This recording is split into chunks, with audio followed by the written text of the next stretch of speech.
Pra viver mais feliz, pra viver feliz, pra se conseguir conquistar um sentimento de viver feliz, realmente em paz. Preciso se faz perceber que a todo instante a vida vem e diz: ajude mais, sair mais de si, procurando descobrir onde se encontra dor, medo e solidão, buscar outro irmão, abrandar seu sofrimento, iluminar de amor seu coração. Então, todo bem que é manifesto, todo gesto de bondade, gesto de amor que você realiza, sem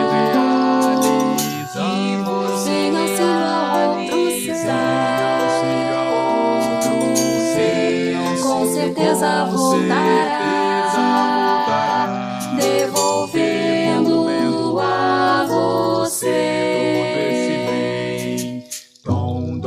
esperança e alegria de viver, pelo simples sentimento do prazer de servir, de entender, de amar.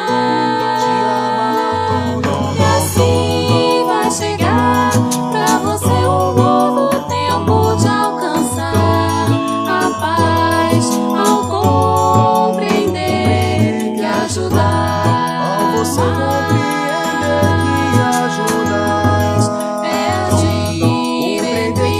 ajudar é diretriz. pra viver mais feliz, pra viver feliz.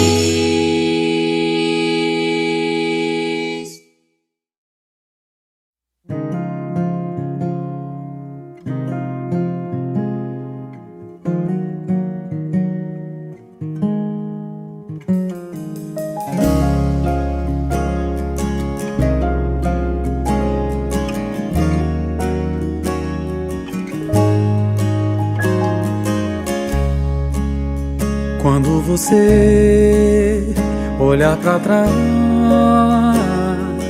e pensar em tudo que aprendeu, reconhecer tanto sofreu, tentando sentir a paz.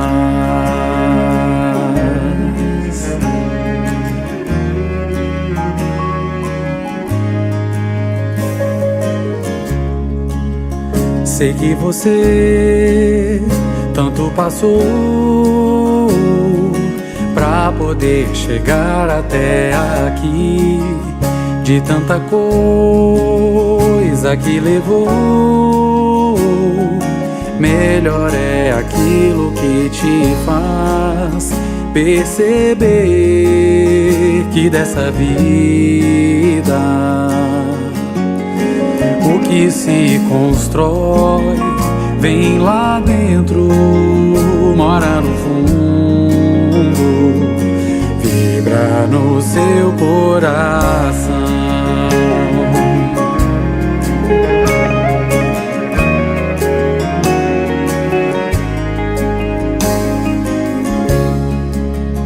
Pense no bem, veja ao redor, tanto apoio em torno de você. Veja que quando precisou, houve tanto a te acolher. Essa estrada não tem mais volta, só mais caminhar. E quem sabe o mundo te mostra, vale a pena amar.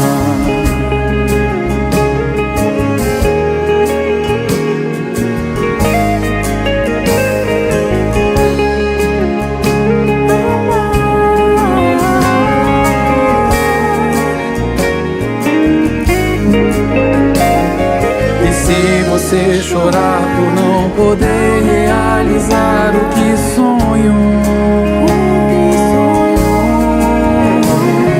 é só então lembrar o bem maior já mora dentro de você, o amor.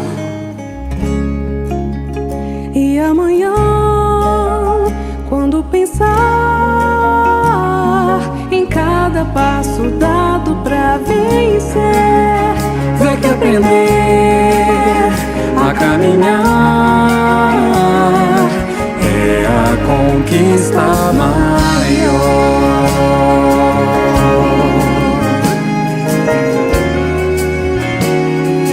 É luz que brilha em você,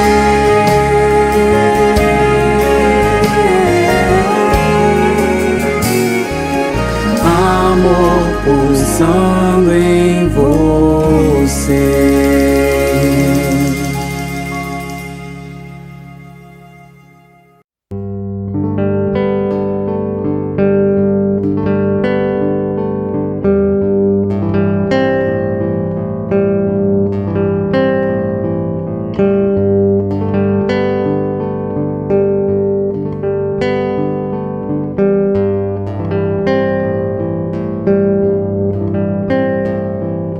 Mestre Jesus,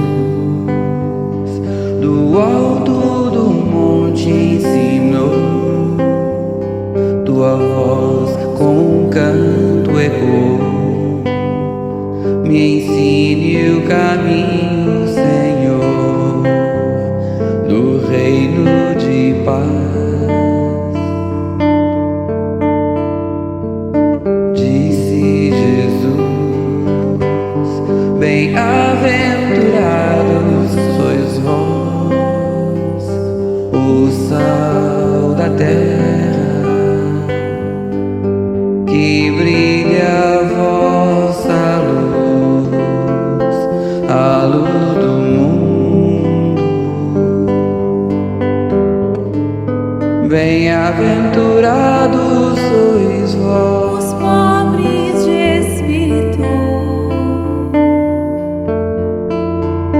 bem-aventurados sois vós, que estáis aflitos, bem-aventurados sois vós, os pacíficos, que brilha a vossa luz, a luz do mundo. Bem-aventurados sois vós, os limpos de coração, bem-aventurados sois vós, os que perdoam, bem-aventurados sois vós, os que choram, que brilha a vossa luz, a luz do mundo, que brilha a vossa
Boa tarde, companheiros queridos. Sejam muito bem-vindos a mais uma reunião pública da nossa Casa de Miguel, onde hoje teremos uma palestra nessa tarde com o companheiro Eduardo Henrique do Centro Espírita Jorge Niemeyer.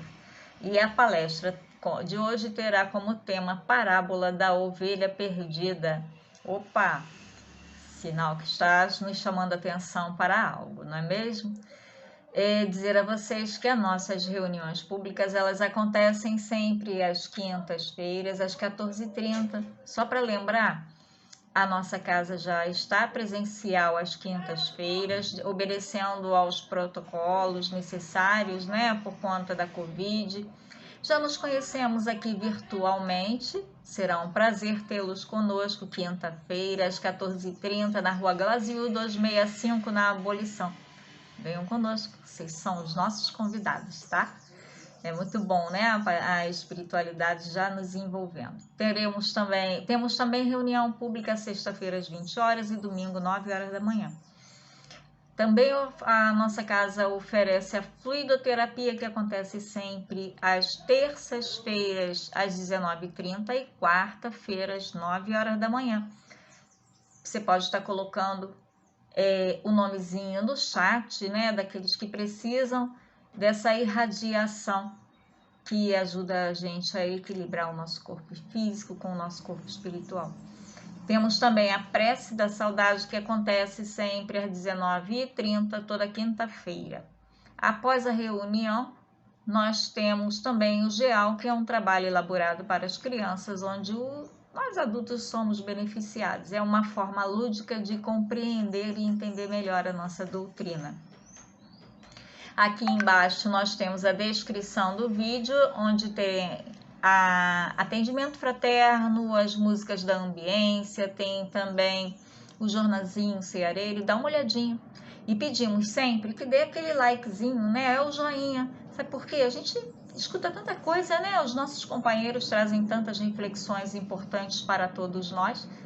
Por que não divulgar? Não é isso? Quanto mais like tivermos, mais divulgados serão os vídeos que a nossa casa está sempre apresentando. Fiquem conosco, muito bom tê-los aqui. Graças a Deus.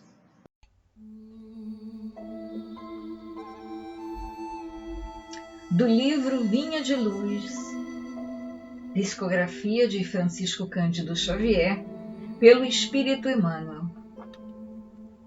Lição 99. Nos diversos caminhos. Examinai-vos a vós mesmos, se permaneceis na fé. Provai-vos a vós mesmos. Está na segunda epístola de Paulo aos Coríntios, capítulo 13, versículo 5. Diversas atitudes caracterizam os estudantes da revelação nova. Os que permanecem na periferia dos ensinamentos exigem novas demonstrações fenomenológicas sem qualquer propósito de renovação interior.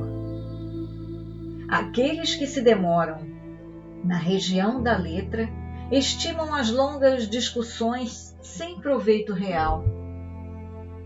Quantos preferem a zona do sectarismo lançam-se às lutas de separatividade lamentáveis e cruéis. Todos os que se cristalizam no eu dormitam nos petitórios infindáveis a reclamarem proteção indébita, adiando a solução dos seus problemas espirituais. Os que se retardam nos desvarios passionais rogam alimento para as emoções, mantendo-se distantes do legítimo entendimento. Os que se atiram às correntes da tristeza negativa gastam o tempo em lamentações estéreis. Aqueles que se consagram ao culto da dúvida perdem a oportunidade da edificação divina em si mesmos, convertendo-se em críticos gratuitos, ferindo companheiros e estraçalhando reputações. Quantos se prendem à curiosidade crônica, borboleteiam aqui e ali, longe do trabalho sério e necessário. Aqueles que se regozijam na presunção passam o dia zurzindo o próximo, quais se fossem inquisidores permanentes do mundo. Os que vivem na fé, contudo, acompanham Cristo, examinam a si próprios e experimentam a si mesmos, convertendo-se em refletores da vontade divina, cumprindo-a fielmente no caminho da redenção.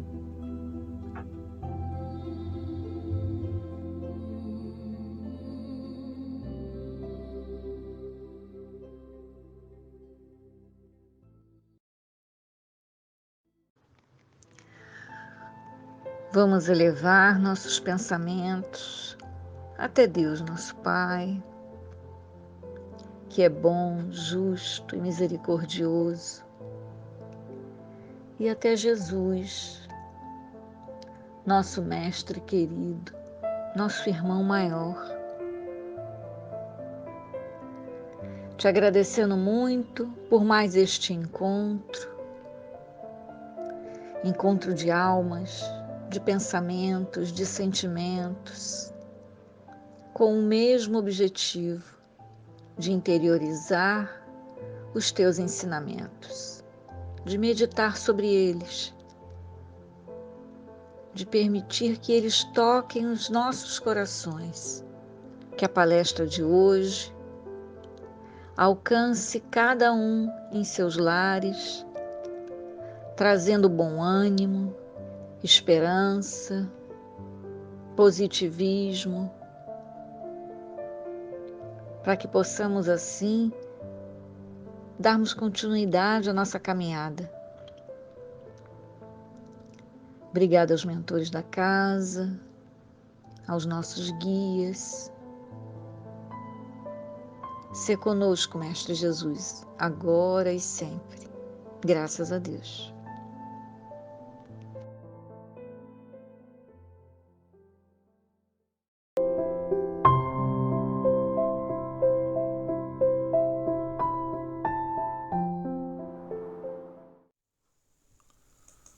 Então nós vamos trazer o estudo da parábola da ovelha perdida. Essa parábola, talvez uma das mais interessantes que a gente tem no Evangelho de Jesus. Ela está descrita dentro do Evangelho de Lucas, capítulo 15, versículos 4 a 7, e também está escrita dentro do Evangelho de Mateus, capítulo 18, versículos 12 a 14. Para o estudo que nós vamos fazer, a gente vai se basear dentro do Evangelho de Lucas, como nós dissemos, capítulo 15, versículos 4 a 7. Só para a gente poder ter uma ideia, essa parábola, no que diz respeito assim, ao desenvolvimento dela, ao conteúdo, à profundidade dela, ela tem o mesmo aspecto, a mesma intenção, vamos dizer assim, da parábola da dracma perdida e também da parábola do filho pródigo.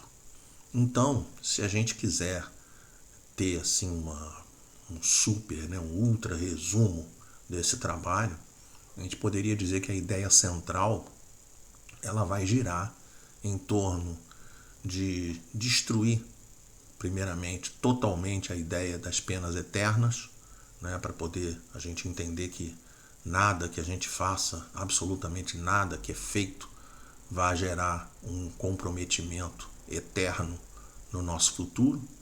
Também vai falar a respeito da nossa conduta diante das dificuldades, e aí quando a gente fala a respeito disso, podemos trazer esse estudo para o século XXI tranquilamente, para a data atual, porque ela vai falar a respeito das questões de confortar as pessoas, vai falar a respeito de consolar as pessoas, vai trazer para a gente aquela ideia de que nenhuma ovelha do Pai ficará perdida, E, sobretudo, que sempre, e aí nós gostamos de frisar esse sempre, é sempre tempo de renovar as esperanças e fortalecer a nossa fé.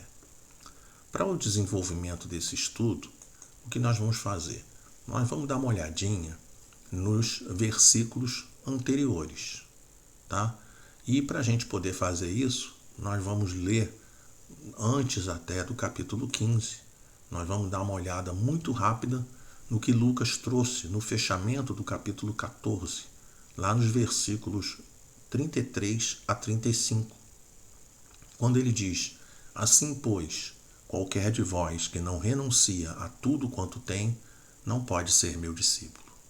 Bom é o sal, mas se o sal degenerar, com que se há de salgar? Nem presta para a terra, nem para o monturo, lançam-no fora.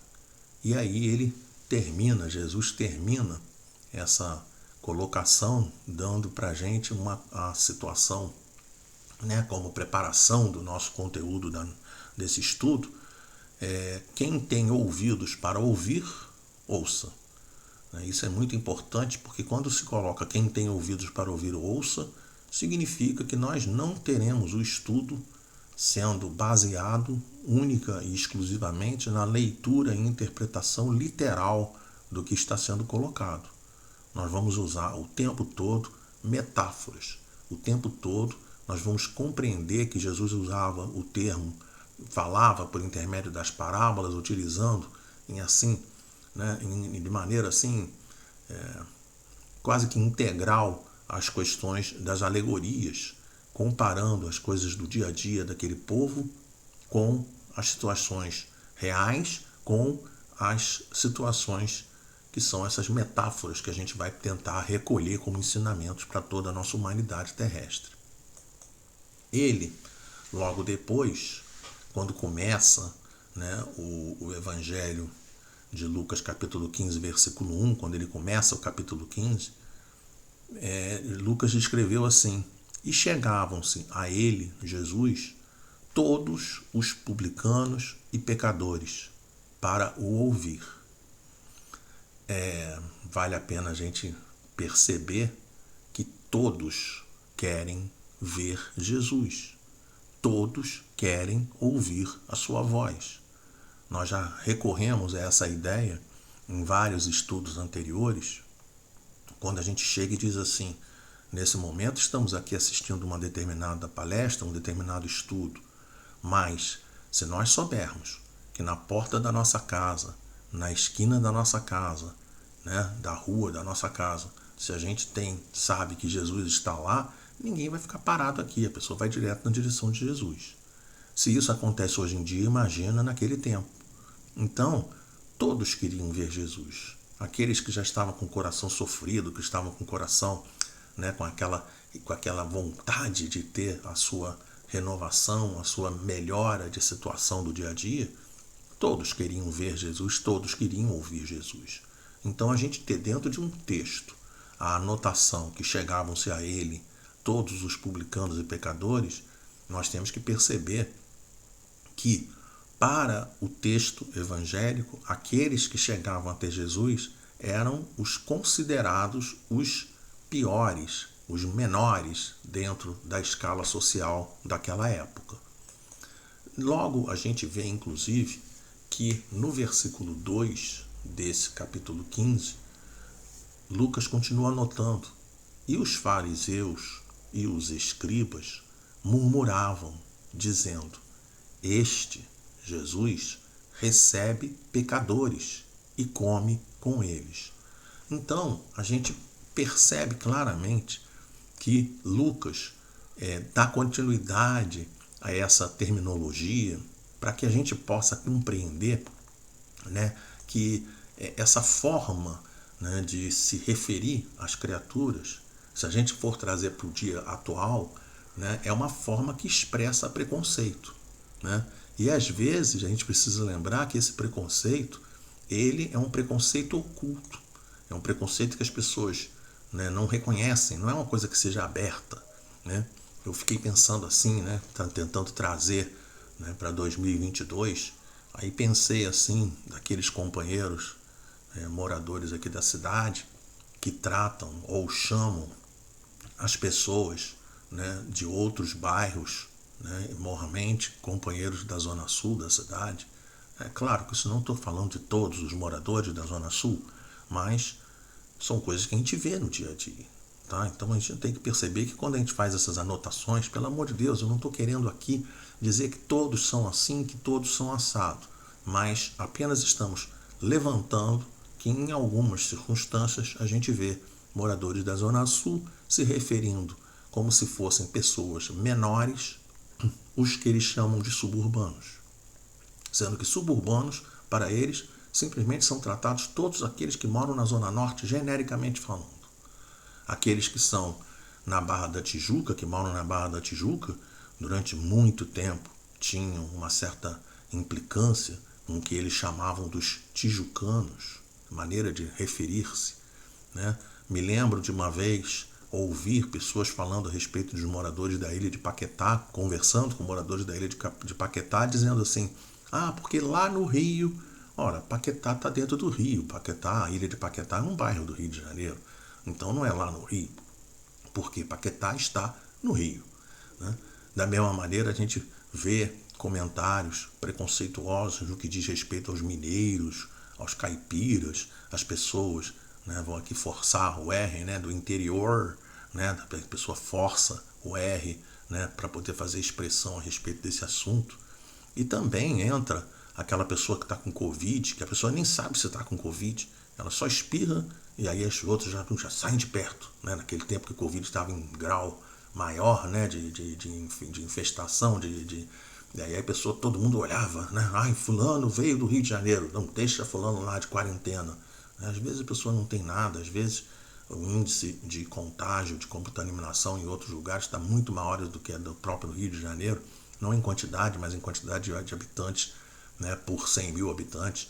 Então, de qualquer maneira, não precisa ter e não deve ser feito dessa forma, porque quando a gente age dessa maneira com relação ao Covid, a gente está fazendo nada mais, nada menos do que repetindo aquele mesmo comportamento que existia no tempo de Jesus com relação aos irmãos que tinham a lepra, que tinham a hanseníase.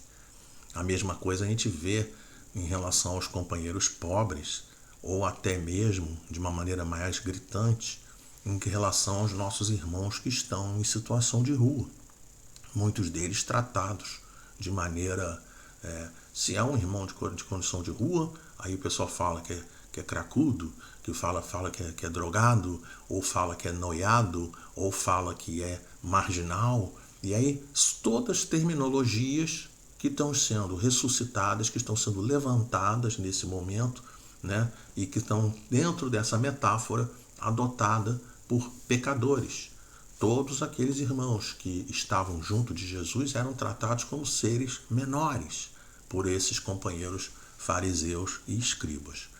E aí, quando a gente vai desenvolvendo a situação, né, não é à toa que Jesus, percebendo toda essa dinâmica, né, Jesus chega e dentro do versículo 3, Lucas anota que ele, Jesus, propôs a parábola, que é essa parábola da ovelha perdida, dizendo: antes da gente dar início à parábola propriamente dita, vamos contar para vocês uma historinha muito interessante, né, que é a historinha é uma história do concurso, um concurso, né, que tinha para um locutor de rádio, né, uma determinada rádio fez um concurso para recrutar um locutor. Qual era a tarefa? Cada locutor deveria falar sobre alguma parábola do Evangelho. E aí o que ocorreu? Ocorreu que pouco a pouco foram chegando os candidatos e esses locutores, né, com um tom de voz muito belo, né, começaram a se apresentar. Até que se percebeu que todos estavam recebendo excelentes notas. Porém, mais tarde, chegou um outro locutor, já com a voz não tão bela, não tão boa como os anteriores, os concorrentes anteriores, e ele fez o seu discurso, né, usou do rádio para poder fazer o seu teste, e quando ele fez o teste aconteceu uma coisa muito interessante. que ele fez o discurso e sensibilizou todos os avaliadores. Mas sensibilizou de uma forma tal que os avaliadores eles se esqueceram de anotarem as notas de avaliação daquele companheiro que estava sendo avaliado, de tão maravilhados que eles ficaram. E aí, logicamente, quando eles perceberam que tinham cometido esse engano, né, um dos participantes que percebeu também que não tinha sido dado nota, foi questionar, né, e disse assim, por que está acontecendo isso? Por que ele não ganhou nota? Por que vocês estão todos considerando ele o vencedor, se na realidade vocês nem deram nota para ele? E aí a resposta, né, assim, sensacional a resposta, porque os locutores disseram que enquanto todos eles prestavam atenção, né, todos os outros locutores que estavam fazendo o concurso, enquanto eles prestavam atenção nas parábolas de Jesus, esse último candidato foi o único que conseguiu não apenas prestar atenção nas parábolas, mas também prestou atenção no Jesus das parábolas. Então, vamos dizer a frase de maneira curta para a gente perceber a diferença. Uns perceberam as parábolas de Jesus e este companheiro percebeu o Jesus que tinha dentro das parábolas. Esse que percebe o Jesus, esse que percebe a profundidade do conteúdo, é aquele que Jesus coloca como tendo o ouvidos de ouvir, que em outros momentos fala a respeito do olho de ver, né, para a gente poder entender qual é o conteúdo que a gente está tratando, do que a gente está tratando. Por que a gente está falando isso? Por motivo elementar. Porque quando a gente olha aqueles fariseus, quando a gente olha aqueles escribas, tanto nós e, obviamente, Jesus, sabemos que eles até tinham muitos conhecimentos. Mas, no entanto, né, eles tinham muito conhecimento sobre as leis, mas, no entanto, eles não estavam envolvidos com as leis. Né? E Jesus, né, flagrava eles. Jesus conseguia perceber esse interior daqueles companheiros. Quando a gente percebe e vê esse título de parábola das ovelhas, né, a parábola da ovelha perdida, né, é porque isso também, para a gente poder perceber que o Evangelho ele é para todos nós. Claro que nós estamos sendo comparados a ovelhas. Claro que nós precisamos olhar a descrição da palavra que está sendo tocada dentro do Evangelho e perceber assim, ei, eu sou a ovelha, nós somos as ovelhas. E isso, por exemplo, está sendo dito de maneira muito clara dentro do Evangelho segundo o Espiritismo, lá no capítulo 3, no item 15, quando diz que nós somos espíritos rebeldes, que nós somos aqueles espíritos que precisamos observar os nossos desequilíbrios de cada dia para nos transformar em pessoas melhores, para nos transformarmos em espíritos melhores. Então a gente vai perceber, né, e essas imagens muito lindas, né? Dentro dessa situação a gente vê, por exemplo, aqui, nós, as ovelhas, sendo iluminados pela luz que Jesus, dentro do Evangelho, lança sobre cada um de nós. Nós somos as ovelhas que estamos pastando, que estamos, né, usufruindo, né, desses recursos, desses ensinos que Jesus trouxe para a gente. Jesus é a luz do mundo, aquele que vai lançar os ensinamentos, que vai lançar a verdade, que lança os conteúdos na nossa direção. Nós, quando a gente analisa a nossa maneira de ser, a gente percebe que apesar de nós sermos, que nós já sabermos, inclusive, né, nós sermos detentores de conhecimentos e nós sabermos os conteúdos das leis de Deus, né, vide, por exemplo, a questão 621 do Livro dos Espíritos, quando diz de maneira muito clara onde está escrita ou onde estão escritas as leis de Deus, e a resposta dos Espíritos na consciência. Então nós já conhecemos, nós já sabemos as leis de Deus. Mas, no entanto, no nosso procedimento durante o dia, no nosso procedimento no dia a dia, nós ainda nos deixamos seduzir pelas coisas do mundo que nos atraem, as coisas materiais.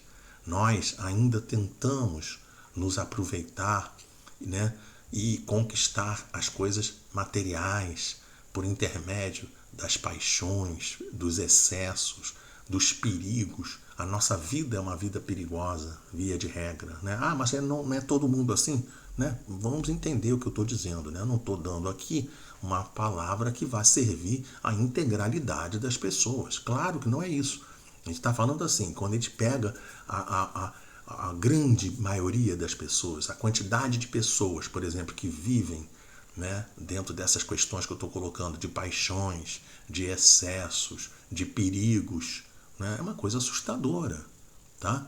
Pessoas que praticam esportes radicais, quantidade de jovens que a gente vê empinando bicicleta, empinando moto no meio da rua.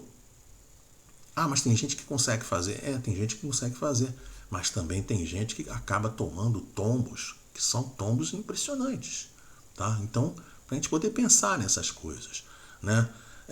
Escalada é muito boa, mas a gente vê às vezes pessoa fazendo a escalada, praticando uma escalada, sem nenhum tipo de equipamento de segurança.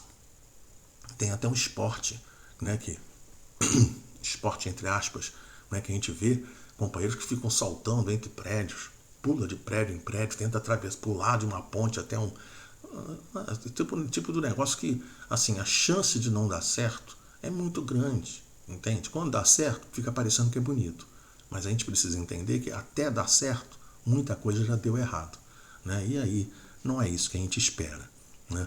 Então, por isso que quando a gente vê essa referência, né, chegaram até ele os publicanos e os pecadores. Por quê?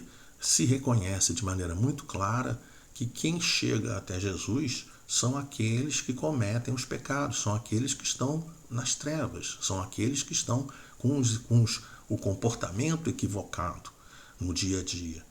Tanto isso é uma verdade que quando esse exemplo é dado, é preciso lembrar que o deslocamento das ovelhas não podia ser feito durante o dia, né? No deserto, quando o sol está a pino, não tem sentido fazer isso, né? O deslocamento era feito em direção às pastagens antes de amanhecer, antes de começar o dia. Tá? Era ainda durante o anoitecer, durante a noite, né? Melhor dizendo.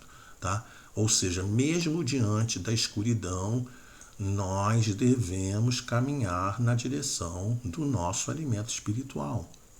Tá? Jesus não veio para os sãos, Jesus veio para os doentes. Tá? Então, quem são os doentes?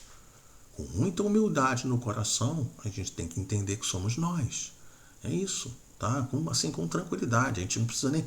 Ah, mas eu vou ser o doente? Infelizmente sim. Porque se nós não fôssemos espíritos de terceira ordem, né, espíritos imperfeitos, se nós não fôssemos espíritos em que tivéssemos que habitar um planeta de expiações e provas, se nós fôssemos espíritos já, né, espíritos bons, a gente não estaria aqui nesse planeta. É isso que a gente precisa compreender. E aí, a gente também pode, né, ver dentro dessa parábola, né, antes até de comentar a respeito da parábola, né, só pelo título, né, Parábola da Ovelha Perdida, né, a gente também precisa pensar por que o termo ovelha, porque a gente precisa ou precisaria já estar se comportando como as ovelhas. Né? Nós já deveríamos ser as ovelhas, porque quando a gente vê as ovelhas se comportando, né, o comportamento das ovelhas, elas têm vida em sociedade. Né? Ovelha não vive sozinha, a ovelha gosta de viver em sociedade, em grupo, em grande agrupamento. Né? Por que isso? Porque nós também precisamos aprender a viver em sociedade, por isso até a própria lei de sociedade, que está dentro das leis morais da terceira parte do Livro dos Espíritos. E além disso, também precisamos entender que um dia, mais cedo ou mais tarde, nós não precisamos e nem devemos apenas viver em sociedade, mas nós também precisaremos ter entre nós, todos dentro dessa sociedade, uma harmonia que a gente identifica dentro do Código de Jesus como sendo aquela expressão em que nós seremos um dia reconhecidos por muito nos amarmos. Outros detalhes a respeito dessa parábola, a respeito dessa referência, né, dessa metáfora nossa com as ovelhas. Né? As ovelhas, elas gostam de um líder, né? Da mesma maneira como o ser humano adora um líder. né? E naquela época elas tinham tanta afinidade com esse líder, né? Porque normalmente o que eles faziam? Colocavam um idoso e um mais jovem, porque se porventura o idoso viesse a falecer, né, desencarnar muito rapidamente, tinha uma outra pessoa para poder assumir essa liderança que já estaria acostumado com aquele rebanho. Tá? Então era comum naquela época eles colocarem o idoso com o mais jovem, colocavam um homem com um menino, né, fazia, né, métodos para poder preservar e perpetuar o controle em cima daquelas ovelhas. Uma outra coisa importante também que vale a pena ser tocado, que as ovelhas gostam de paz, elas gostam de serenidade, né? E aí quando a gente fala na nossa dificuldade do dia a dia, eu me lembro quantas e quantas pessoas não chegam e falam assim, eu só queria ter paz na minha vida, né? Exatamente, por mais uma outra metáfora muito importante para a gente comentar a respeito do comportamento das ovelhas. Ainda em relação a esse assunto, a gente também precisa lembrar que as ovelhas, elas são animais que possuem muito medo, né? Tinham tanto medo que dizem os historiadores e dizem as pessoas que cuidam de ovelhas que elas têm medo até de água, né? De olhar o reflexo da própria água e aquele reflexo atrapalhar aquilo ali, deixa elas atordoadas. Então, quando ela está numa água agitada, está diante de água agitada, a ovelha também não gosta, né? E aí eu fiquei pensando, dentro dessa metáfora, quantas e quantas vezes a gente não vê pessoas, né, criaturas do nosso mundo, até hoje em dia, pessoas que têm medo de amar, pessoas que têm medo de se entregar, pessoa que tem medo de arriscar, a pessoa tem medo de viver, né? A pessoa tem tanto medo, mas tanto medo, né, que às vezes ela deixa, elas, no caso das ovelhas, né, elas deixam de se alimentar. E aí o que o pastor precisa fazer? Precisa dar água na boca dessa ovelha com as mãos. E aí eu fiquei pensando, dentro dessa metáfora, quantas vezes que a gente está com tanta dificuldade de fazer determinadas coisas, que às vezes a gente precisa de um amigo, a gente precisa de uma mão amiga que vem nos salvar, que vem nos auxiliar para que a gente possa se levantar e continuar a nossa caminhada. Essas referências, portanto, a gente percebe que elas foram feitas um monte de vezes dentro da Bíblia. E elas todas sendo feitas de uma maneira muito coerente com a nossa própria situação, para a nossa individualidade. Lembramos ainda, né, antes de entrar na parábola propriamente dito, vale a pena a gente lembrar do Salmo 23, né, aquele famoso salmo, né, o Senhor é meu pastor e nada me faltará. Por quê? Porque quando a gente fala a respeito de o Senhor é meu pastor e nada me faltará, muita pessoa confunde a tradução. A gente precisa lembrar, já falamos isso em outros estudos, que Jesus não falava, né, português, tá? O que Jesus ensinava era em hebraico. E depois conversado em aramaico, conversado em grego, um monte de grego, depois latim, italiano. Ou seja, é muita tradução de lá para cá. De maneira que, quando a gente pega aqueles conteúdos que estão dentro da Bíblia, tanto no Antigo como no Novo Testamento, a gente precisa ler e precisa tentar compreender o que estava sendo dito naquela época. Tá? Então, por exemplo, Adonai Roi era Senhor meu pastor. Tá? O que isso quer dizer? Meu Senhor, meu amigo íntimo. Tá? Então, não era simplesmente, né, vou voltar aqui o slide para a gente ler, não era o Senhor é o meu pastor e nada me faltará. O tratamento de Senhor, nesse caso, era no sentido de meu pastor, de meu Senhor, de meu amigo íntimo. Né? Mais ainda, quando fala a respeito do nada me faltará, várias traduções podem acontecer. Se você pegar, por exemplo, né, lá no original, né, no hebraico, vem loxar, né, e esse vem escrito assim, quer dizer que, né, pode ser traduzido como nada me faltará, mas também pode ser traduzido como não me faltará, ou ainda como de nada terei falta. E aí a gente pega, vai fazendo a comparação em cada uma dessas coisas. Né? O Senhor é meu pastor, né? E nada me faltará. A gente fica assim, nada me faltará? Né? Fica um sentido meio que, né, esquisito, né? Fica esquisito. Né? Agora, se você pegar o Senhor é meu pastor e não me faltará, já melhorou. Né? Já melhorou a tradução. Por quê?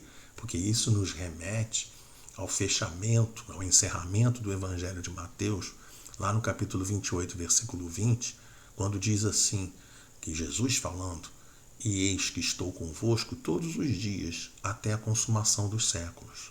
Então a gente vê que o texto, a olhar a tradução de maneira diferente, faz diferença para o entendimento do que está sendo dito para a gente. Tá? Quando você pega e vê ainda, né, o entendimento que nós, por exemplo, né, a gente tem o Senhor é meu pastor, ok, mas quando a gente começa a perceber que nós também devemos ser pastores, ao mesmo tempo que a parábola serve para nos referenciar às ovelhas, a parábola leva a nos referenciar também pelo lado de pastor. Por quê? Porque em determinados momentos nós é que temos a responsabilidade de cuidados sobre outros irmãos nossos em humanidade. Tanto que Jesus fala de maneira muito clara para Pedro, Pedro vai e apacenta minhas ovelhas. Né? O que significa esse apacenta que Jesus estava falando? Aquele apacenta significa dar o alimento espiritual, passere, né?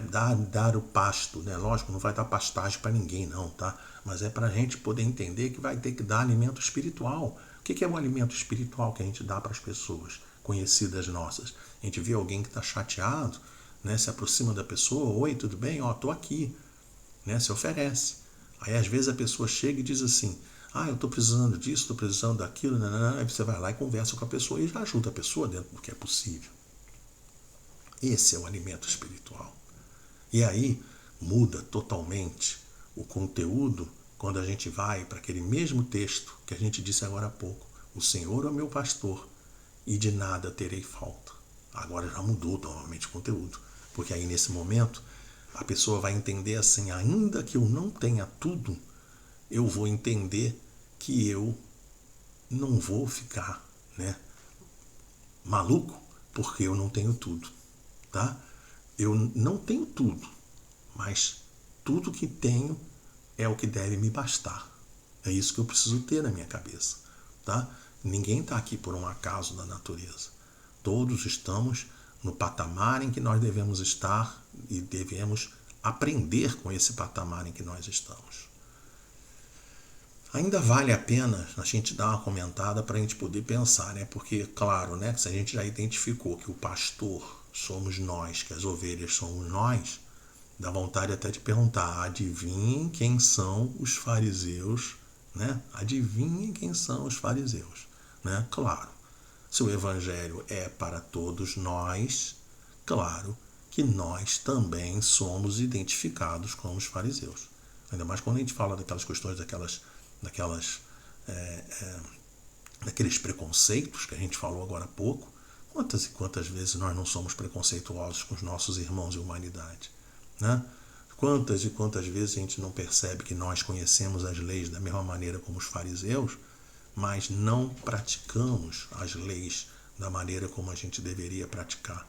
Ou como diz lá dentro do Livro dos Espíritos, na questão 621A, quando pergunta, né, se está dentro da nossa consciência, como diz a questão 621, por que precisa ser revelado o tempo todo para a gente? Por que essas verdades precisam ser reveladas o tempo todo? Por que as leis de Deus precisam ser reveladas o tempo todo? E os Espíritos respondem, porque nós as esquecemos e as desprezamos.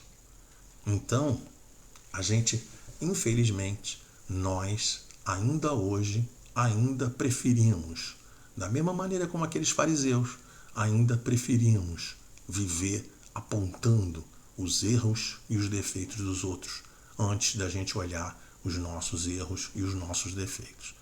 Então, uma vez a gente percebendo que nós somos os fariseus, que nós somos, né, todos os companheiros que cometem equívocos, nós somos os pecadores, nós somos as pessoas que se comparam às ovelhas, da mesma maneira que nós somos as pessoas que devem ser comparadas aos pastores.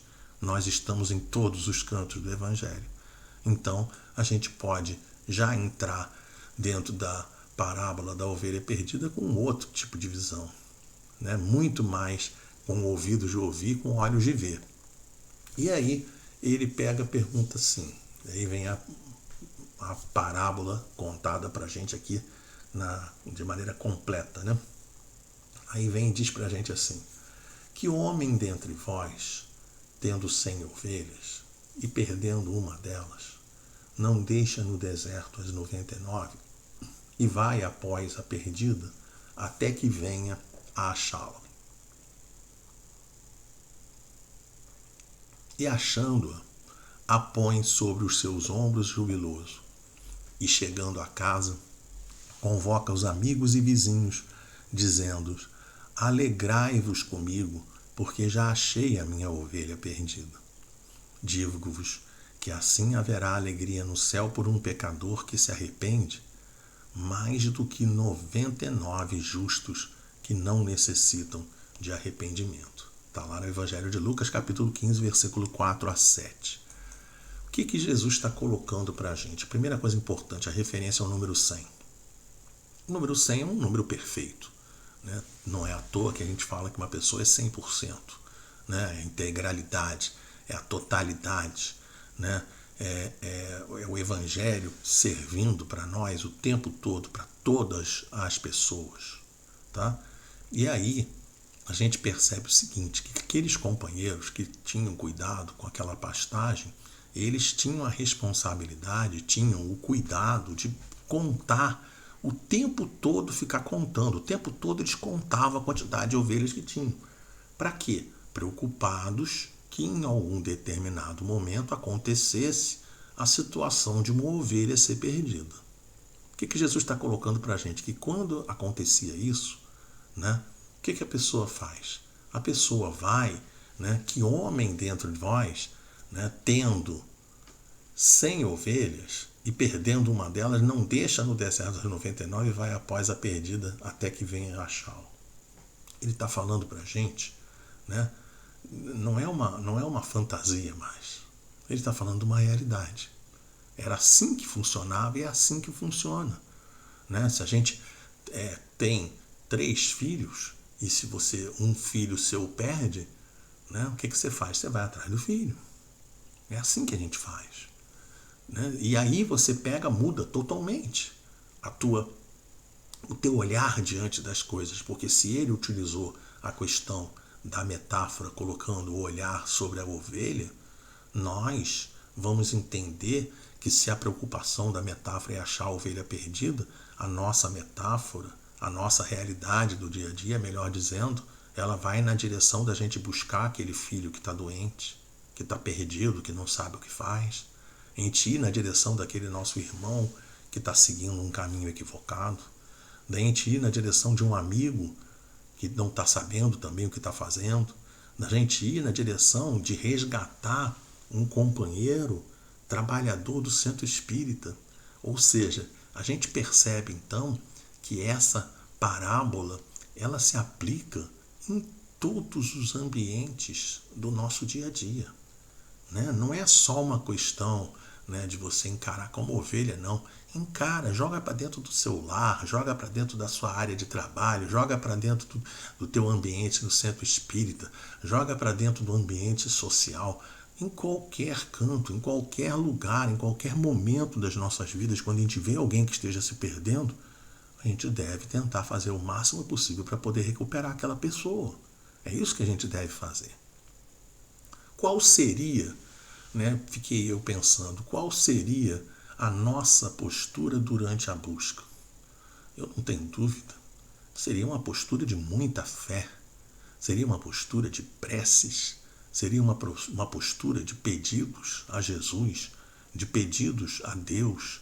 A pessoa vai fazer o possível, ela vai se entregar o máximo possível para poder resgatar aquele companheiro, aquela companheira que está passando por algum tipo de dificuldade. A gente vai fazer o máximo possível, tudo que tiver dentro do nosso alcance. Como é que é essa questão? Como é que a gente deve fazer? Nós devemos nos preocupar com as ovelhas que nos foram confiadas. Aí eu pensei, né, não à toa, né, a primeira vez que a gente está fazendo o estudo perto do Dia das Mães, aí fiquei pensando na missão da paternidade, se preocupando com todas as ovelhas que nos foram confiadas. Mas lembrando que paternidade e maternidade nem sempre são questões associadas à carne, que muitos companheiros são pais ou são mães de filhos em humanidade. Me lembro daquele companheiro que é chefe, né? Chefe Gordon, eu não vou lembrar o nome dele, Gordon Ramsay, eu acho que é uma coisa assim. E ele estava fazendo um programa uma vez na Índia, e aí tinha lá o guru lá na Índia, né? E o guru fez uma mistureba lá, né? Um monte de ingredientes, um monte de comidas, virou aquela pasta que eles na Índia têm o hábito de comer com a mão.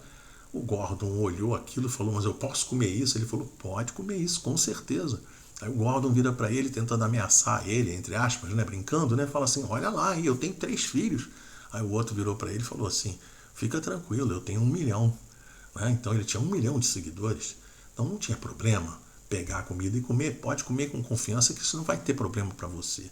Tá? O que a gente tem que perceber dentro desse ensinamento? A gente tem que perceber que nós somos pais de algumas criaturas, mas nós também temos responsabilidade de cuidado, de carinho, de atenção, de preocupação com outros tantos companheiros que fazem parte da nossa caminhada enquanto estamos aqui encarnados ou até desencarnados. Não tenhamos dúvida disso. Que mesmo diante das montanhas, aqui aquela questão, se tiveres a fé do tamanho de um grão de mostarda, dirias para a montanha, move-te daqui para ali, ela se moverá. O que são as montanhas? As dificuldades do dia a dia. Os problemas do dia a dia, que às vezes podem ser pequenos, podem ser enormes. Então, mesmo diante das montanhas, que a gente possa seguir adiante, que a gente não desista diante das dificuldades do dia a dia. É muito importante não perder o foco. Muito importante. O Livro dos Espíritos, a gente cansa de repetir isso, tá? Na questão 132, diz pra gente: objetivo da encarnação: progredir, cumprir a parte que lhe cabe na obra da criação. Então que a gente possa entender que nós temos uma parte dentro dessa obra da criação e que nós não devemos desistir, jamais. Não devemos desistir. Muito pelo contrário. No momento da dificuldade, no momento que tudo estiver muito difícil, ter nosso olhar, o olhar da esperança. Que tipo de esperança? A esperança consciente, a esperança que a pessoa percebe e tem a noção, né, de que nada acontece por acaso. Deus jamais nos dará algo que a gente não possa cumprir, que a gente não possa fazer. Deus é muito bom, é infinitamente justo.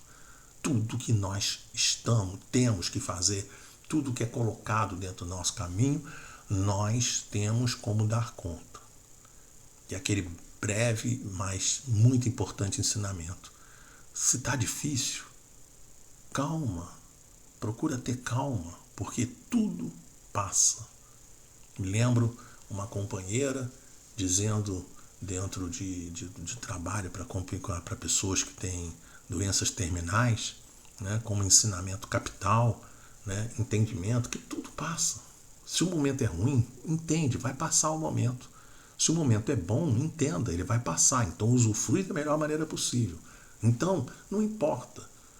Sempre nós precisamos ter o olhar para frente, o olhar para o infinito, o olhar para o nosso futuro, para um futuro bem-aventurado, para um futuro de ventura, de um futuro em que a gente vai conseguir, dentro do nosso esforço, da nossa boa vontade, da nossa dedicação, a gente vai conseguir aquilo que nós estamos buscando dentro dessa nossa encarnação, dentro dessa nossa vida. É preciso ter fé, mesmo que as dificuldades pareçam infinitas. É preciso perseverar. Por quê? Porque a gente tem que trabalhar o tempo todo entendendo que, olha, se está na nossa situação é porque é vontade de Deus, então vamos adiante. Se for vontade de Deus que não tem a solução, aí tudo bem, aí a gente vai ter que ter a paciência, vai ter que ter a resignação para continuar a nossa caminhada, mesmo não tendo conseguido o sucesso. Mas a passagem do Evangelho, ela diz que quando você encontra, se você tem sucesso na procura, naquela busca, naquele trabalho de recuperação, você põe aquela ovelha nos seus ombros jubiloso. Lucas capítulo 15, versículo 5. Isso é muito interessante, porque isso nos leva a pensar como é que nós ficaríamos se a gente viesse a encontrar um filho perdido. Como que a gente ia se sentir, né? Depois de uma busca como essa que a gente acabou de pintar agora. Claro, a gente ia ficar exausto, né? Claro que a pessoa termina e fica exausto. Quando eu estava preparando esse texto aqui, eu lembrei de uma amiga muito amada, que os 2 filhos passaram por períodos agudos, seríssimos, por questão do Covid. E aí a pergunta é, como que ela, ao final da doença, se sentiu quando teve os 2 na sua casa novamente? Eu não tenho dúvidas. Exausta? Sim, extremamente exaustas pela procura. Porém, por dentro, a pessoa fica muito feliz. Essa imagem aqui é uma imagem muito interessante, porque o companheiro, né, tá com um semblante super exausto, tá? Mas ele está carregando a ovelha nas costas, porque, na verdade, ele está por dentro. É muito, extremamente jubiloso, extremamente feliz pelo resgate daquela ovelha que estava perdida. Repito, exausto, muito exausto, porém jubiloso. O júbilo prevalece, tá? O júbilo prevalece. Na hora que você resgata a ovelha perdida, você não vai emitir fatura para aquela ovelha. Não interessa o que houve de errado.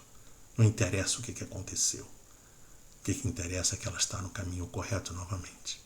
É isso que importa para a gente. É isso que importa dentro da nossa situação. Por isso que ele diz, dentro do capítulo 5, 15, né, Lucas redige para a gente, Jesus dizendo, no capítulo 15, versículo 6, alegrai-vos comigo, porque já achei a minha ovelha perdida. A pessoa fica muito feliz, a pessoa fica realizada. E aí, ele vai em direção ao final do versículo, dizendo, né, da passagem, né, dizendo, digo-vos que assim haverá alegria no céu por um pecador que se arrepende, mais do que por 99 justos, que não necessitam de arrependimento. Né? É claro, porque a doutrina espírita, ela ensina para a gente, ela mostra para a gente como é que é, né, como funciona essa recuperação das pessoas. E aí nós trazemos mais uma vez, saímos da terceira pessoa e voltamos à primeira pessoa, para a gente poder trazer o versículo dentro do nosso coração, porque reconhece o verdadeiro espírita pela sua transformação moral e pelos esforços que faz em domar as suas más inclinações. Então, apesar de nós ainda nos perdermos de vez em quando, né, nós temos o direito de errar, mas porém nós temos o dever de procurar não errar mais. Então, lembrei, né, nesse momento, né, de Jesus falando com a mulher adúltera, dizendo em determinado momento, né, você pecou, e eu não estou aqui te julgando, mas vai e não peques mais. Tá? Então essa é a situação importante para a gente deixar para o nosso próprio comportamento do dia a dia. Vamos encerrando o nosso trabalho, lembrando, como nós colocamos lá no início do trabalho, que é tempo de renovar esperanças e fortalecer a nossa fé. Perceber que desde que nosso querido Mestre Jesus, como colocado dentro da questão 625 do Livro dos Espíritos, ele é o nosso melhor guia, Ele é o nosso melhor modelo que Deus colocou à nossa disposição para que nós possamos segui-lo com muita tranquilidade. Mas também vamos lembrar da questão 909 do Livro dos Espíritos. Essa questão 909, ela diz o seguinte: o homem sempre poderia vencer as suas más tendências mediante seus próprios esforços? E a resposta é sensacional, porque diz assim: sim, e às vezes com pouco esforço. O que lhe falta é a vontade. Ah, como são poucos os que se esforçam entre vós, para que nós possamos entender, que nós possamos então nos entregar com vontade para sermos essas boas ovelhas, para que finalmente um dia nós possamos efetivamente sermos reconhecidos por muito nos amarmos, vencendo toda e qualquer dificuldade do dia a dia, entendendo sempre que sempre é tempo de renovar as nossas esperanças e fortalecer a nossa fé. Como dizem os companheiros cristãos no cristianismo primitivo, nos se despedindo, diziam: paz em Cristo Jesus. Muito obrigado. Que Deus nos abençoe.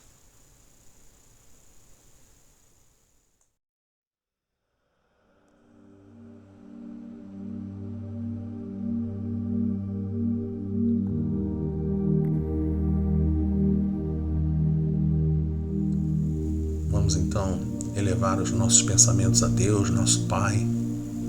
Deus Pai amado, nós louvamos o Teu santo nome. Queremos em primeiro lugar agradecer pela oportunidade que tivemos de aqui estarmos reunidos em Teu santo nome, estudando e refletindo um pouquinho mais a respeito do Evangelho, a respeito das parábolas, a respeito desses benditos ensinamentos que Jesus deixou para cada um de nós, com o objetivo de sensibilizar os nossos corações, para que nós possamos, pouco a pouco, nos melhorarmos, pouco a pouco, nos transformarmos em pessoas mais equilibradas, mais harmonia, com mais saúde espiritual. Queremos agradecer pelo Evangelho, agradecer pela doutrina espírita, esses benditos conteúdos que servem para cada um de nós como roteiros das nossas vidas. Queremos agradecer pela presença amiga e generosa dos benfeitores espirituais ligados à Casa Espírita, que durante todo o transcorrer do trabalho sempre nos auxiliam e vibram em favor de cada um de nós, encarnados e desencarnados, que estamos ligados ao estudo. Mas queremos pedir em favor de todos os irmãos em humanidade que estão necessitando de qualquer tipo de ajuda, de qualquer tipo de auxílio. Seja os nossos irmãos encarnados ou desencarnados, aqueles que estão nos hospitais, nos CTIs, aqueles irmãos que estão nas penitenciárias, apenados, os nossos irmãos que estão nos asilos, aqueles que estão nos orfanatos, aqueles que estão nas ruas. Onde quer que nós tenhamos um irmão nosso necessitando de auxílio, nós te pedimos do fundo do coração que as tuas bênçãos se derramem em favor de cada um deles, dando a cada um deles tudo o que necessitam para continuarem a caminhada na terra. Muito obrigado, Senhor. Te pedimos humildemente a permissão para darmos por encerrado o estudo. Graças a Deus.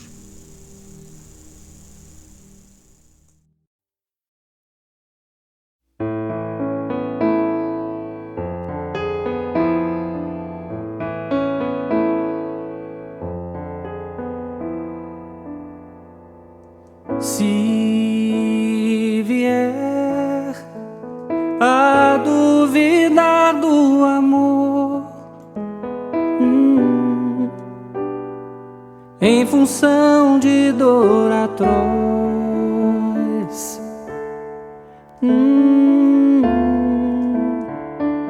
Lembre que existe em nós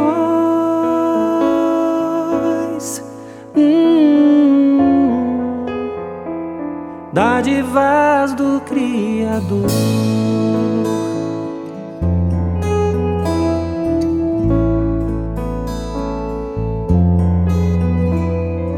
Olhe bem ao seu redor e verá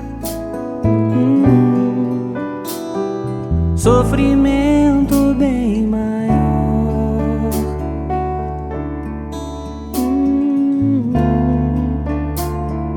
Todo irmão que estende a mão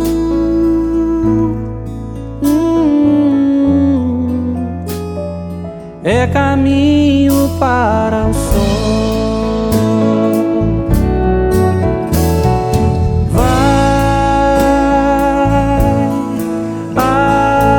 abre a janela do seu coração, contempla o ventre da manhã gerando luz, cores tão belas, mas amanhecer exige superar a escuridão.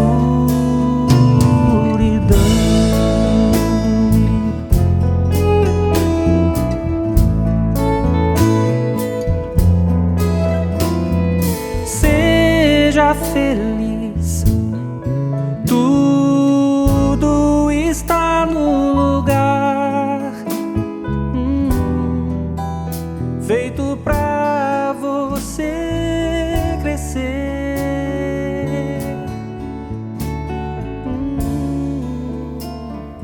Nada aqui seja em vão.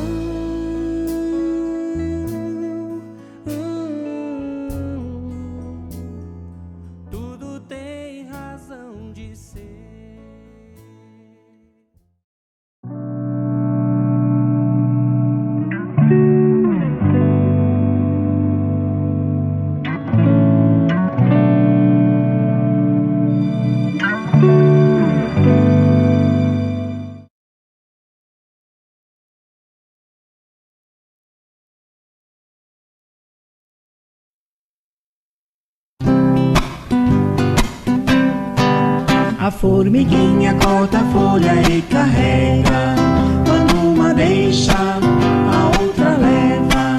A formiguinha corta a folha e carrega, quando uma deixa, a outra leva. Oh, que mistério glorioso, a formiguinha ensinando o preguiçoso. Oh, que mistério glorioso, a formiguinha ensinando o preguiçoso. Deus não quer preguiçoso em sua obra. Deus não quer preguiçoso em sua obra. Porque senão o tempo sobra. Porque senão o tempo sobra.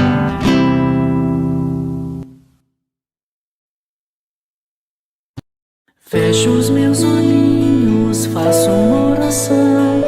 Este é meu jeitinho de falar com Deus, com o coraçãozinho cheio de gratidão. Este é meu jeitinho de falar com Deus. Peço com carinho, paz e proteção. Este é meu jeitinho de falar com Deus. Lembro do irmãozinho em dor e aflição. Este é meu jeitinho de falar com Deus.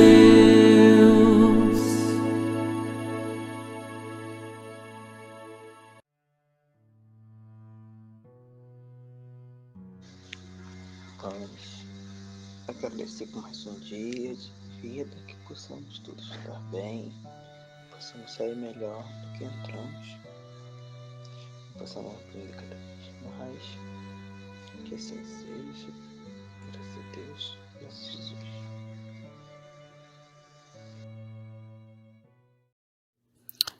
Oi pessoal, tudo bem? Hoje nós vamos conversar sobre a parábola Os Trabalhadores da Última Hora. Essa parábola está lá no Evangelho segundo o Espiritismo, no capítulo 20.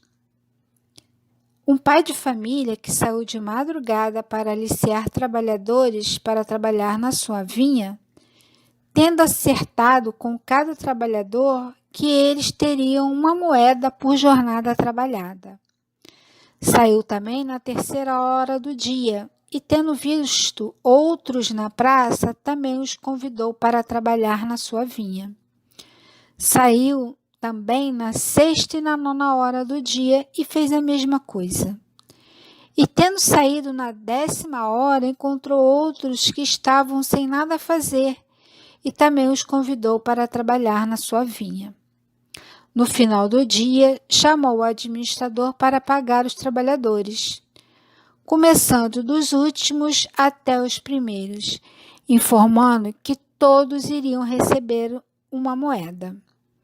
Os trabalhadores que começaram a jornada mais cedo acharam injusto, pois tinham mais horas de trabalho. O pai de família então esclareceu que ele pagou o que foi combinado, uma moeda pela jornada de trabalho, e iria pagar ao último trabalhador que contratou o mesmo valor, uma moeda, pela jornada trabalhada. Então, esta parábola é sobre o convite ao trabalho que o Senhor faz às diferentes categorias de servidores ao longo dos tempos. Transportando-nos esta parábola para o campo da espiritualidade, o ensino não se perde, pelo contrário, destaca-se ainda mais. O pai de família é Deus, a vinha somos nós, a humanidade, e o trabalho, a aquisição das virtudes que deve enobrecer as nossas almas. À primeira vista, a parábola dos trabalhadores da última hora pode parecer uma situação injusta. Parece que os operários queixosos tinham razão de reclamar contra o dono da vinha, pois eles trabalharam mais tempo que os últimos, que só tiveram 1 hora de serviço. No entanto, os operários não tinham direito de reclamação, porque estavam recebendo o salário combinado na praça com seu patrão. O senhor da vinha havia prometido pagar 1 moeda e cumpriu sua palavra. A igualdade dos pagamentos que cada trabalhador de boa vontade recebe reflete a bondade divina, que valoriza tudo aquilo que venhamos a fazer na obra do bem. Na parábola, compreendemos que o importante é a qualidade e não a quantidade de trabalho, e ainda mais da permanência do obreiro até o fim. O dono da vinha disponibiliza o serviço ao trabalhador, o local onde deva atuar, recebe a oportunidade de progredir no campo que lhe foi destinado. O que mede esse progresso não é tanto de tempo que temos de dedicação no trabalho, seja material, quando a gente vai buscar o nosso sustento, ou no espiritual, por exemplo, na casa espírita. É mais uma questão de qualidade de entrega e de renovação. Qual a nossa intenção na busca pelo trabalho? Na busca pelo Cristo? Eu faço porque realmente estou disposto a servir e encontrar alegria no servir? Ou eu busco ainda por conta do interesse do receber? O trabalhador da última hora é um indivíduo que realiza todas as tarefas que lhe cabem no mundo com dedicação, sacrifício e amor. Até a última hora será o momento de se obter salário, oportunidade na imensidade dos tempos diante da eternidade. O prêmio, entretanto, é um só: a alegria, o gozo espiritual, decorrente da própria evolução alcançada. Rodolfo Galigares, no livro Parábolas Evangélicas, no capítulo 7, faz o seguinte comentário sobre esta parábola. Esta interessante parábola constitui ainda um cântico de esperança para todos. Por ela, Jesus nos ensina que qualquer tempo é oportuno para cuidarmos do aperfeiçoamento de nossas almas. E quer nos encontremos nos albores da existência, quer estejamos já beirando a velhice, desde que aceitemos com boa disposição o convite para o trabalho, haveremos de fazer jus ao salário divino. Agora, vamos assistir a uma história que vai falar um pouquinho melhor para a gente sobre a parábola dos trabalhadores da última hora. Vamos lá? A parábola dos trabalhadores da última hora. Um dia, Jesus disse: o reino do céu é como uma plantação de uvas, em que o dono sai de manhã bem cedo para contratar trabalhadores para a sua plantação. Como era costume, ele combinou com os trabalhadores um salário no valor de uma moeda de prata por dia e mandou que fossem trabalhar em sua plantação. Ao meio-dia, saiu outra vez. Foi à praça do mercado e viu ali alguns homens que não estavam fazendo nada. Então disse: vocês também vão trabalhar na minha vinha, que é a plantação de uvas, e eu pagarei o que for justo. Eles foram. E às 14h fez a mesma coisa com outros trabalhadores. Eram quase 5 da tarde quando o dono da plantação voltou à praça. Viu outros homens que estavam ali e perguntou: por que vocês estão aqui o dia todo sem fazer nada? E eles responderam: é porque ninguém nos contratou. Então ele disse: vão vocês também trabalhar na minha vinha. E eles também foram. Chegando na vinha, ele informou ao administrador que estes eram os últimos trabalhadores.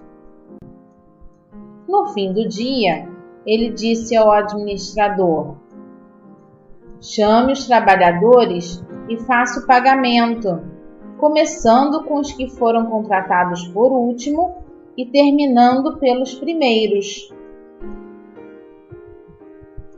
Os homens que começaram a trabalhar às 5h receberam uma nota, o valor de uma moeda de prata cada um. Então os que foram contratados primeiro pensaram que iam receber mais, porém eles também receberam uma nota cada um. Pegaram o dinheiro e começaram a resmungar contra o patrão, dizendo: estes homens que foram contratados por último trabalharam somente 1 hora, mas nós aguentamos o dia todo debaixo deste sol quente. No entanto, o pagamento deles foi igual ao nosso. Aí o dono da vinha disse a um deles: escute, amigo, eu não fui injusto com você. Você não concordou em trabalhar o dia todo pelo valor de uma moeda de prata? Pegue o seu pagamento e vá embora, pois eu quero dar a este homem que foi contratado por último o mesmo que dei a você. Por acaso não tenho o direito de fazer o que quero com meu próprio dinheiro? Ou você está com inveja somente porque fui bom com ele? Jesus terminou dizendo: os primeiros serão os últimos, e os últimos serão os primeiros. Oi, galerinha do GEAL! A gente acabou de ver a parábola dos trabalhadores da última hora. Mas vocês sabem o que é parábola? A parábola tem um significado bonito, quer dizer narrativa simbólica, ou seja, é uma história com um significado mais profundo que a gente precisa desvendar. O Jesus ensinava muitas vezes a partir dessas histórias. E ele contava histórias que eram sempre relacionadas à vida das pessoas.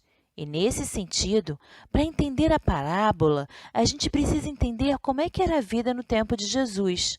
Vamos procurar fazer essa viagem no tempo.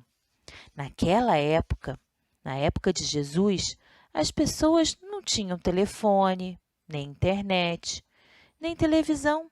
Sabia que não tinha nem água encanada que saía do chuveiro ou da torneira? E nem lâmpada. Porque não tinha energia elétrica. Então, precisava mesmo ter um ponto de encontro. Afinal de contas, como é que as pessoas iam arrumar emprego, não é mesmo?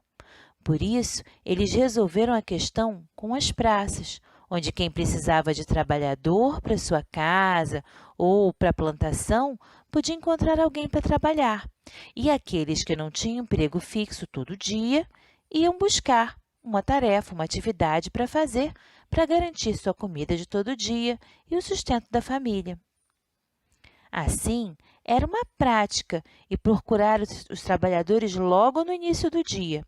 Afinal de contas, essas tarefas eram pagas por dia de trabalho e esse dia de trabalho tinha horário para começar e para terminar. Lembrou? Não tinha luz elétrica, o que quer dizer? Não tinha eletricidade, não tinha iluminação à noite e à noite as pessoas se reuniam em torno de fogueiras ou iriam dormir. Como a luz era pouca, eles utilizavam lamparinas e candeias para que pudessem iluminar um pouquinho o caminho à noite. Para isso, eles iam precisar de óleo ou de gordura animal, de um pavio, que é uma espécie de barbante encerado, ou velas. E tudo isso era retirado da natureza ou comprado ou trocado por alguma outra coisa. Assim mesmo, essas coisas que eles tinham para iluminar não iluminavam como uma lâmpada num poste da rua. Então, as horas de trabalho eram sempre escolhidas e marcadas de acordo com a luz do sol. Claro que, com o passar do dia, com o passar do tempo, durante cada dia, as chances de conseguir uma vaga de trabalho iam diminuindo. Quem conseguiu a vaga cedo ficava aliviado. Garanti o dia, garanti o sustento desse dia. Agora não vou mais precisar me preocupar. E trabalhava sem maiores preocupações. Mas e quem ia ficando por último? Esses muitas vezes iam perdendo as esperanças aos poucos. Começavam a ficar preocupados. Então, a cada vez que o dono da vinha passava e chamava mais gente, ele, na história que Jesus nos contou, prometia o mesmo valor como pagamento. E assim a gente pode pensar em alguns pontos diferentes para fazer essa análise da parábola. Lembra que ela tem significados escondidos? Bom, primeiro, quem representa o dono da vinha, ou seja, o dono daquela plantação de uvas? A gente pode escolher ver como Deus, nosso Pai, ou de forma que seja exatamente essa voz que a gente tem na consciência, um chamado interior, um despertar lá dentro do nosso coração que chama a gente para o trabalho. E esse trabalho não é necessariamente de colher uvas, não é sempre relacionado àquelas frutinhas doces que conta na história. Ele, como significado oculto e simbólico, pode querer dizer aquele trabalho para que Deus chama a gente, que é o trabalho de acolher os corações dos nossos irmãos no caminho. E nesse sentido, o despertar do trabalhador tem a ver com o sentido da vida, tem a ver com o porquê que a gente existe todo dia. No final da história, a gente pode perceber que o pagamento é o mesmo para todo mundo. A gente se percebe religado com Deus, com Jesus, para os sentidos da vida, para os sentidos de ajudar o outro, de fazer o bem, Então a gente tem, a partir desse chamado, um compromisso com o bem, com a caridade, aonde quer que a gente vá. Talvez a gente perceba, em algum momento, que aqueles que já estavam lá no trabalho, aqueles que chegaram primeiro, podem ter dúvidas a respeito dos que chegam por último, principalmente por eles receberem o mesmo valor, não é mesmo? Assim como o que trabalhou durante todo o dia achava que aqueles que chegavam depois não mereciam ganhar a mesma coisa, não. Não, a gente trabalhou o dia todo, merece um salário maior. Lembra da história? Quem chega por último vem cheio de alegria, de ânimo, de força de vontade. Estava quase perdendo as esperanças de ganhar o sustento do dia. Então, a parábola fala a respeito disso. Vamos ouvir e perceber quem é que está chegando agora, cheio de vontade de realizar, com ideias animadas, com vontade de trabalhar. É sempre momento de deixar chegar mais pessoas para o trabalho nessa vinha. É como quando chega um aluno novo na escola, no meio do ano. Ele está lá, meio deslocado, mas ele estudou e tem tanto direito quanto você de estar na escola. Apenas precisa de acolhimento, de alguns amigos. Talvez a nota dele seja igual ou até maior que a sua na hora da prova. E aí, ele pode ter estudado. Ele queria estar ali, mas não tinha tido a oportunidade antes. A consciência não tinha despertado, ou ele não tinha tempo porque tinha que trabalhar com outras coisas. Então, voltando para o colega da escola, a gente precisa chamar ele para fazer parte do time, dos grupos de tarefas, das pesquisas, do time na hora da educação física, porque não é a hora ou o tempo de chegar que importa. O que importa é o compromisso que ele tem de ser parceiro, de trabalhar junto, de brincar com respeito e de fazer as tarefas do mesmo jeito que a gente faz, tanto quanto qualquer outro colega que a gente tenha. Há trabalho para todos nós e a plantação não é nossa, mas é de Deus. Essa é mesmo a mensagem que traz essa parábola dos trabalhadores da última hora. A gente tem sim o direito de ganhar a mesma coisa, porque a gente se compromete com o trabalho, e o trabalho é de Jesus, o trabalho é na seara de Deus. Então, nessa seara, todos são muito bem-vindos, e tem tantos corações para acolher, tanta gente para ajudar. Então, agora vamos refletir a partir das nossas atividades preparadas com muito carinho por nós do GEAL para vocês. Um beijo e uma excelente semana. Tchau, tchau. Olá, meus queridos espíritas mirins. Desejo que tudo esteja bem com vocês e seus familiares, porque eu estou muito bem, graças a Deus, trabalhando em nome de Jesus, aproveitando a oportunidade que me foi dada.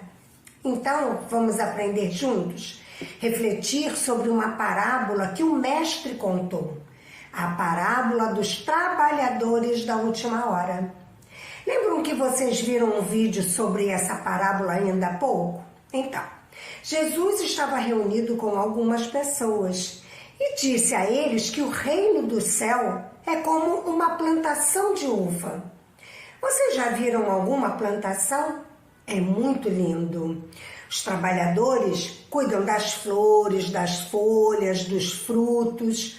Muito lindo aquele verde das folhas, com as uvas escuras, todas bem juntinhas, bem unidas, penduradas. Apesar de que tem uva verde, tem aquelas rosadinhas, né? Bom, e vocês já se imaginaram sentadinhos ouvindo Jesus falar? Deve ser maravilhoso, não é? Deve ser uma emoção muito grande. Bom, Jesus disse àqueles que estavam a lhe escutar que o dono da vinha ou plantação saiu bem cedinho para contratar trabalhadores e combinar um salário. Bom, no meio do dia, ele chamou outros trabalhadores e combinou também lhes pagar. Ao final da tarde, voltou e chamou mais alguns trabalhadores para irem trabalhar em sua vinha. E eles foram, sabendo que iriam receber pelo trabalho realizado. No fim do dia, o dono da vinha chama o administrador e pede que lhes pague, começando pelos últimos e terminando pelos primeiros trabalhadores. Vocês lembram disso? Bom, os que vieram por último receberam uma nota. E os que vieram primeiro também receberam uma nota. Ah, mas é claro que os primeiros começaram a reclamar, se achando mais merecedores que os outros. Talvez achando, que porque trabalharam mais, deveriam receber muito mais, porque trabalharam mais tempo.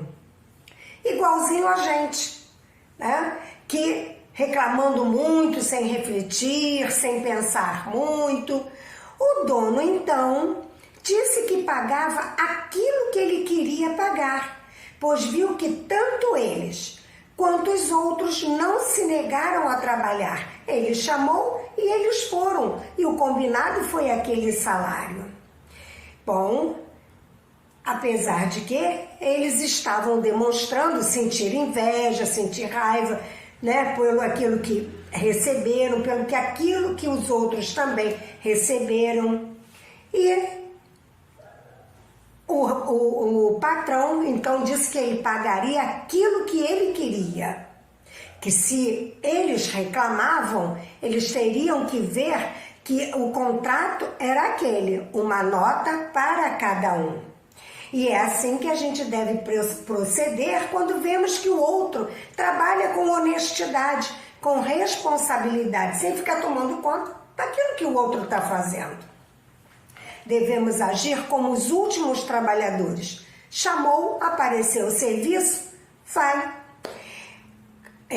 Quando a gente aprende a ouvir o chamado do mestre. Ele nos convida a trabalhar. E aí a gente vai, sem pensar no salário, no tanto que vamos receber. Essa é a nossa encarnação melhor que já tivemos. Todas as oportunidades nos são concedidas para a gente se renovar, progredir nessa encarnação. Bom, e agora vamos à nossa atividade?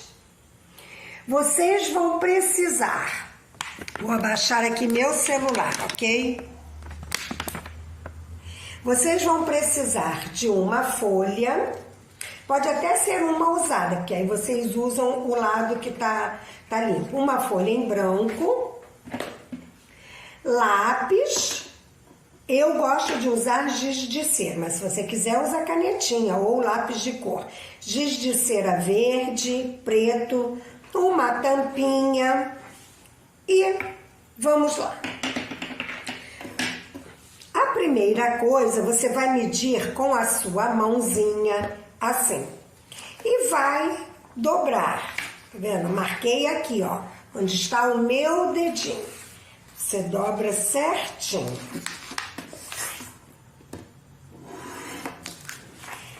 Aí, com o lápis, você vai pegar a tampinha e vai passar o lápis em volta.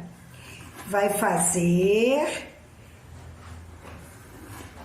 6 círculos, que serão 6 uvinhas do nosso cacho. Aqui, ó, tem 6. Na hora de...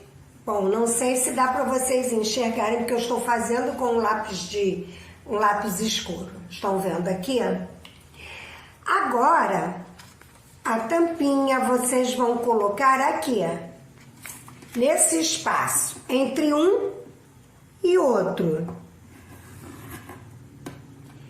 Também. Aí, a parte de baixo, serão só 5, porque são 5 espaços.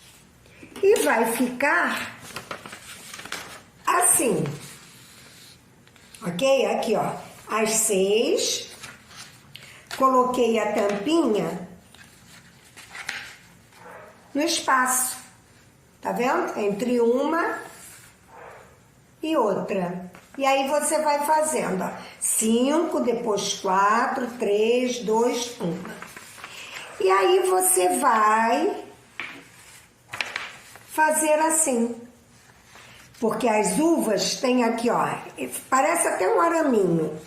Faz com giz de cera verde, lápis de cor, canetinha, a folha e pinta o seu cacho de uva. Como aqui, olha. Opa, aqui.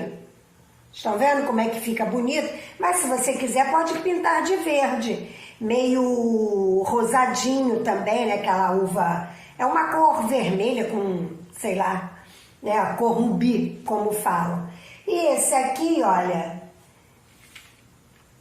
é um cacho de uva. Ok? Então, eu espero que a de vocês fique bonita e que vocês gostem da atividade, ok? Beijos e que sejamos os trabalhadores da última hora. Cristo conta com vocês, comigo, com todos nós. Beijos.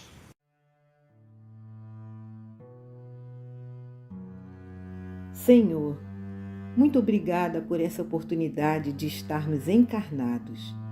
Que possamos aproveitar cada segundo da nossa existência e lembrarmos que através do trabalho com o outro e conosco mesmo, através do autoconhecimento, estaremos abraçando a oportunidade de crescermos espiritualmente.